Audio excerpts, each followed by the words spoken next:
Vamos a contarte una historia, la de Marcela y de sus hijos. No tienen dónde vivir, literalmente. Armaron un refugio con cartón, con plástico, para intentar protegerse del frío, de la lluvia, ahí en General Paz. Y es Paula, una vecina que los ayuda, la que nos manda este mensaje pidiendo ayuda. Hola, Noticiero de la Gente, soy Paula, estoy acá con María, en la colectora de General Paz, en Ciudadela. Les cuento que ella está acá desde el sábado, en esta casa de cartón y nylon. Vine a ayudarla todos los días y bueno, estoy mostrando esta historia para que reciba ayuda del Estado, para que pueda vivir dignamente en un lugar donde haya un techo, un hotel, un albergue, lo que sea. Acá le muestro a María y a Marcela, y acá está Nico. Hola Nico, les voy a mostrar la casa que María me deja, permiso. Ay. Bueno, acá en estas condiciones vive María y bueno, nada, espero que reciba ayuda del Estado, urgente. Gracias. Son imágenes dolorosas, son imágenes difíciles de ver, pero nosotros lo mostramos para que de alguna manera esto, al difundirse, ya sea a través del Estado, que sería lo ideal, o de alguna gente que es muy solidaria, le podamos resolver este problema a Marcela y a sus hijos que necesitan ayuda. En el lugar está Pablo Yunta. Pablo, buen día. Hola Germán, hola equipo, muy buenos días. Efectivamente, venimos a ayudar porque la situación de Marcela y de sus dos hijitos es francamente desesperante. Vengan, vamos a entrar a su casa, por llamarla de algún modo. Estamos aquí en Colectora de General Paz y Gaceta de Buenos Aires. Esto es el límite entre Ciudadela y Liniers. Y acá está Marcela. Ella tiene 36 años, miren, con su bebita de 11 meses nada más, se llama María, también tiene un nene de 3 años que se llama Nico, y así viven ellos.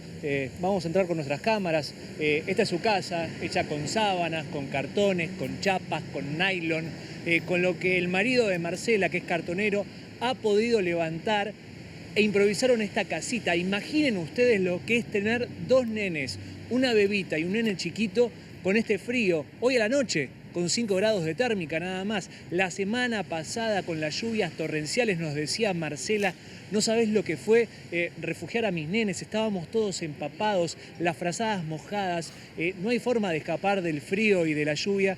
Y acá estábamos con ella, con Marcela, apelando a la solidaridad y al corazón enorme de la gente que mira nuestro noticiero para que puedan ayudarte, porque Marcela ni siquiera puede imaginar lo que debe ser cada día, cada minuto, despertarse con esta situación, con frío, con inseguridad y con tus dos nenes. No, lo que pasa es que, a ver, estoy corriendo el riesgo, como le estaba diciendo yo a la chica, de que, bueno, que los chicos de acá están robando cada 2 por 3. Yo lo que estoy pidiendo en este momento es algo para mis hijos, algo seguro, que tanto municipio como, no sé, el gobierno que se hagan cargo. Yo quiero algo un techo para mis hijos nada más, es lo que estoy pidiendo. Y además para la gente que seguro va a venir a ayudarte, ahora que conocen tu historia, me decías, tu nenita tiene 11 meses, 11 meses. Está con fiebre, Está con obviamente fiebre, con el frío que hace. Exactamente, sí, está engripada y bueno, ella cada 2 por 3 le levanta fiebre y tengo miedo que convulsione, con el tema de la fiebre, que convulsione. Pues yo ya tengo una criatura que convulsiona con eso y bueno, estoy con miedo. ¿Cómo la proteges del frío, con estas noches tan frías? Con la ayuda de los vecinos que me traen frazadas, esas cosas, y bueno, ahí las puedo abrigar a los dos y tenerlos. Porque si no, sin la ayuda de los vecinos no sé qué haría. La semana pasada nosotros estábamos ahí al frente y se nos mojó todo. Frazada, colchón, yo y mi esposo estábamos reempapados y los chicos estaban sequitos por suerte, pero igual. Por suerte, Marcela, tenés vecinos muy buenos. Y acá tenemos a Paula, que nos mandó el video al noti de la gente y que sigue ayudando. Ella, vecina de Ciudadela, ha venido una compañera también docente, con lo que pudieron juntar porque no pudiste dejar de mirar, oír, escuchar y ayudar a esta familia en esta situación tan grave. Sí, no los pude dejar de ayudar desde el sábado a la tarde, que la vi a ella acá y... Ay, perdón. Bueno, nada, y llegué a mi casa, agarré lo primero que pude y la vengo a ayudar todo el tiempo, lo que puedo, vengo y la ayudo todo el tiempo que puedo, con lo que puedo, porque bueno, tampoco tengo mucho yo y bueno, nada, eso. Y lo publiqué en Facebook para ver si podía recibir ayuda. Y bueno, algunos vecinos vinieron a colaborar con ella. Llamé al 108 para que la vengan a ayudar.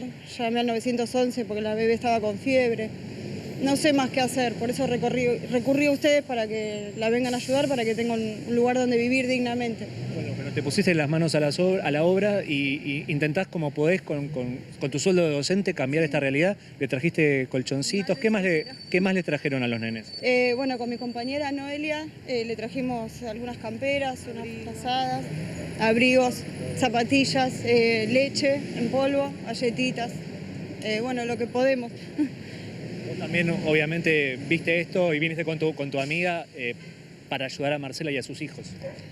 Sí, bueno, en realidad Paula multiplica amor por donde la mires y nada, lo comentó en el colegio y nos sensibilizamos todos y bueno, eso sucedió. Ella es la generadora de todo esto.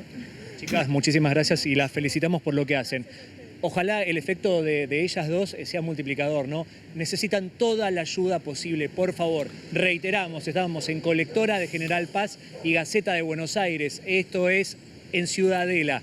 Marcela, acá la ven a María, esta bebita de 11 meses, su hijo Nico, necesitan realmente de ustedes y lo necesitan ahora. Pablo, solamente una cosa quiero saber. ¿Desde hace cuánto tiempo que esta familia está ahí y dónde estaban antes? Mira, Germán, están en situación de calle hace una semana. Ellos habían alquilado en un hotel, los estafaron, apareció el dueño, los echaron, no tenían un peso, no sabían qué hacer. Y bueno, el marido, como es cartonero, improvisó esta vivienda y se vinieron acá. Pero están en una situación grave porque, claro, al estar pegaditos a la General Paz, les dicen todo el tiempo, desde la ciudad de Buenos Aires, que esto es la municipalidad de 3 de febrero, la jurisdicción. Y desde la municipalidad les dicen, no, esto corresponde a Ciudad de Buenos Aires. Entonces, al estar justo en el límite, nadie se hace cargo de su problema. Gracias, Pablo. Qué bien, las autoridades. No, este no es mío, es tuyo. No, no es Son mío, es tuyo. argentinos, finalmente. Viven en la Argentina, ¿no? O Depende sea, si son de 3 de febrero, capital, hay que ver, ¿viste? ¿Viste cómo? En vez de pelearse por a ver quién la puede ayudar, no, es pelearse para ver quién la deja más sola Ese a problema, esta familia. lo desprecian. Me gustaría hablar un poco con Johnny también de esta situación, que es la situación de calle en donde está esta familia, pero mucha otra gente también. Sí, sí. Lo que pasa es que la estadística es muy fría al lado de esto. Vos, cualquiera que recorre Capital, Gran Buenos Aires, se va a dar cuenta que aumentó muchísimo la cantidad de cartoneros, la cantidad de gente viviendo en situación de calle. Es cuestión de verlo. Pero mira, hay números por supuesto que son escalofriantes. Solamente en la ciudad de Buenos Aires, más que el número en sí, fíjate la tendencia. La tendencia es en ascenso. Sube la cantidad de gente en calle. Esto es oficial y para mí es muy bajo en relación a lo que realmente podemos ver. En 2016 había 800 personas, en 2017 1000 y ahora hay casi 1100. Después hay censos privados que dicen que esto se marca por 4 o por 5 realmente, ¿no? Por ejemplo, la ONG Abrigar Derecho dice que la cifra real se multiplica por 4, que hay más de 4.400 personas viviendo en la calle. Pero insisto, para mí, solamente de ver es mucho más que 4.400 personas. Barrios donde no pasaba, Claro, por ejemplo. exactamente. Digo, en Palermo, en Parque Chacabuco, en Zona Sur, en Rivadavia, en donde sea. Y es muy simple, te vas a dar cuenta que en el último año hay 3 millones de nuevos pobres en la Argentina. Claro. Ese es el dato que tuvimos en marzo, que fue lamentable. La pobreza estaba en 25,7, subió al 32% y lamentablemente también subió la indigencia.